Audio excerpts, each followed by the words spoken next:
Ready, start. The Center's decision to amend the Essential Commodities Act (bracketed ECA) is being billed as the 1991 liberalization movement for Indian agriculture. The marketing reform announced by the finance minister as part of the third tranche of the stimulus package aims to deregulate cereals, edible oils, oilseeds, pulses, onion, and potato. It will allow processors, millers, exporters, and traders to hold as much stock of these commodities as they want to. There is a rider that a stock limit can be clamped under exceptional circumstances such as national calamities. Traders not buying and stocking surplus even during a bumper harvest was often seen as one of the reasons for the vagaries of farm incomes. Enacted in 1955 when the economy was dealing with food shortage and famine, the ECA gives the center and state governments the power to regulate the production, supply, distribution and prices of commodities. Niti Aayog has termed it a hindrance to farm exports and the Economic Survey called it an anachronistic legislation. Some experts feel it disincentives investment in warehouses and storage facilities.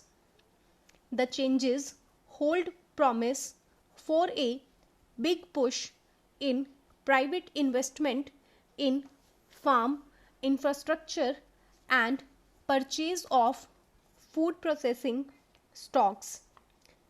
A legal framework to allow farmers to fix their own fair price, the government believes, would result in an increase in their incomes.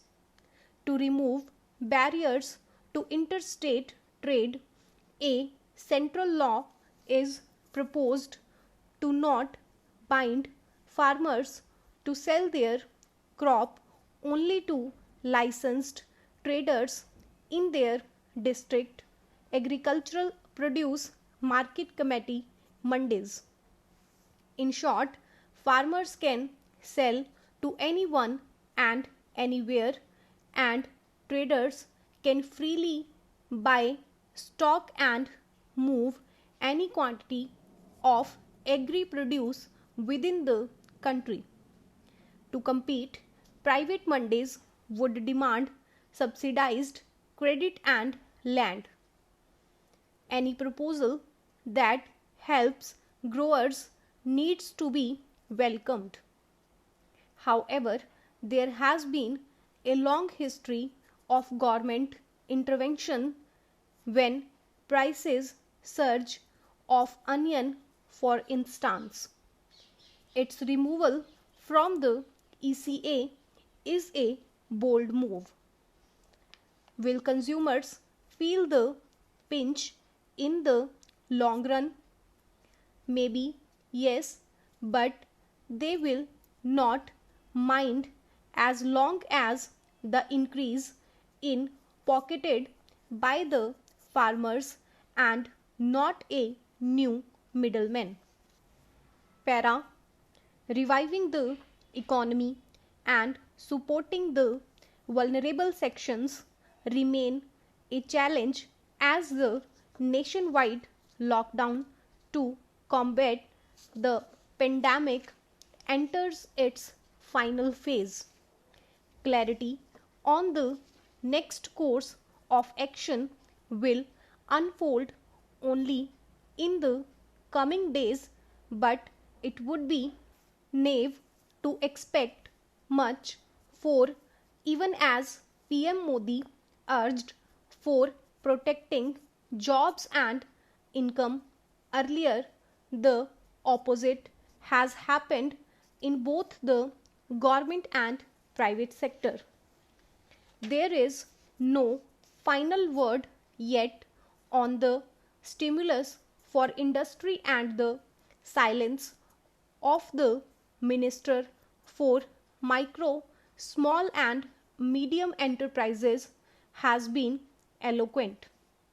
The railways, meanwhile, has decided on gradual resumption of train services after having ferried food grain and other essentials besides undertaking maintenance work.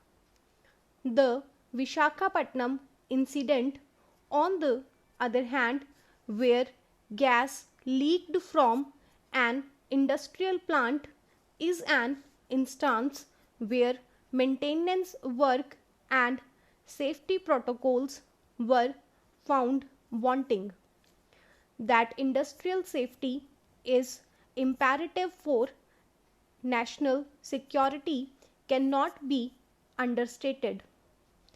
Even as the center consults the states on the action plan, they are trying to face the problems in their own way. While Punjab has announced that it is advancing the date for sowing paddy, Haryana has asked its industries to register, issue passes to workers and work in shifts. In Himachal, labor shortage is hampering construction work despite the state having given the nod for it as input costs have gone up. There has been a ruckus in the Badi Brotiwala Nalagad area, with workers demanding entry to join work, throwing social distancing norms to the wind. The MHA has asked units to thread the first week of the opening of plants as a trial period, but the government does not seem to be sure of what it says is community compliance, the crowds at liquor shops being a case in point. India has been clear in choosing between life and livelihood. With the COVID death rate relatively low, it is time to open up the economy gradually. It is best done in a manner that is reassuring and transparent.